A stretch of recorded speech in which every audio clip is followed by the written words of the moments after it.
Hi to all. ఈరోజైతే మా పిల్లలకి సెలవిచ్చేసారండి. బిర్యానీ తిందాం మమ్మీ అని అంటే నేనైతే ఇక రైస్ కుక్కర్‌లో బిర్యానీ చేసేస్తున్నాను.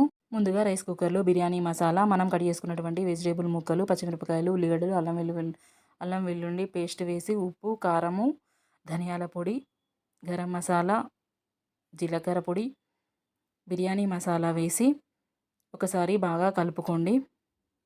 ఇలా కలుపుకున్న తర్వాత ఇందులో కాస్త పెరుగు వేసి మరొకసారి చక్కగా కలుపుకున్న తర్వాత మనం కడిగి పెట్టుకున్నటువంటి రైస్ వేసి మరొకసారి మొత్తం అంతా కలిసేలా కలుపుకొని మనము బియ్యం నానబెట్టుకున్నటువంటి నీళ్ళు అందులో వేసేసి చక్కగా కలిపి మూత పెట్టుకొని ఒక 5 నుండి 6 నిమిషాల వరకు ఉడికిస్తే మన బిర్యానీ రైస్ రెడీ అయిపోయిందండి.